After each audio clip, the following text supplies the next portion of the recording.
और अब शौर्य दिखाने का समय आ गया है। आप जानते हैं हमारे क्या हुआ है पहलगाम में, और आप जानते हैं कि हमारे प्रधानमंत्री जी ने क्या कहा है। हमें पूरा अंदेशा है कि अब पाकिस्तान पे बिजली कड़कने वाली है। अगर आपने हमारी विधवाओं को रोते देखा है, हाँ, टेलीविजन के ऊपर अपने 6 दिन की शादी हुई है और लाश पड़ी है हस्बैंड की, अबे कितने लाशें गिराएंगे हम इस तरह की यार? कब तक हम ये चुपचाप सहेंगे? आप कह रहे हैं कि मर जाए तो मर जाए साहब, हम तो जिंदा हैं। अरे तुम चुल्लू भर पानी में डूब के मर जाओ। तो युद्ध के बादल छा रहे। जो हमने आपको दिखाया है वो है पिछला युद्ध, 1971 का युद्ध। सेकेंड लेफ्टिनेंट अरुण खेत्रपाल परम वीर चक्र 21 साल की आयु पे वो शहीद हो गए थे। ठीक है साहब, मेरे बैचमेट थे, मेरे जिगरी दोस्त थे, और ये एक मेरा हम्बल ट्रिब्यूट है उनको। और उनकी पलटन 17 हॉर्स पूना हॉर्स, जिसको कि पाकिस्तान कहता है फख्रे हिंद, प्राइड ऑफ इंडिया।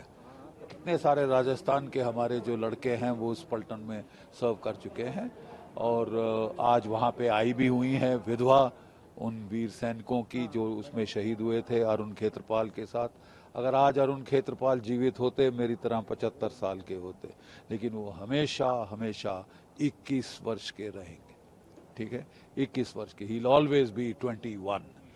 तो ये मेरा व्यक्तिगत ट्रिब्यूट है।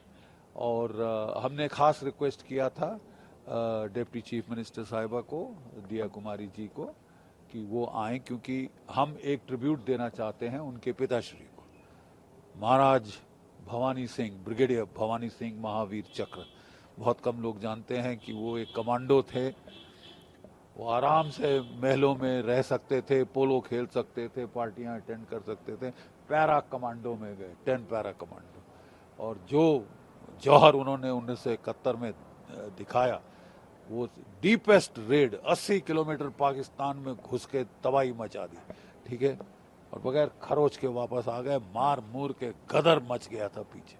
तो हमारी बड़ी ख्वाहिश थी कि हम इन कमांडो किंग, ये हमारी अगली प्रस्तुति है जो हम करने वाले हैं, तो इसके लिए हमने उनसे रिक्वेस्ट किया था कि वो भी इसे देखें। हमारी जो शैली है युद्ध को दर्शाने की, उनको आइडिया हो जाएगा। तो एक व्यक्तित्व को, जैसे कि आपने इस पिक्चर में देखा, जो भाई है वो अपने भाई के बारे में बात कर रहा है, so that flashes out the narrative, flashes out the this thing, एक ह्यूमन फेस देता है इसको।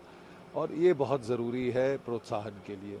एक ज़माना था जबकि राजस्थान के गांव गांव में वो बार कवित एक तारा लेकर जाके गज भर छाती पृथ्वीराज की, आंखों भय मशाल, इस टाइप के कवित गा के, शौर्य गाथाएं गा गा के प्रोत्साहित करते थे।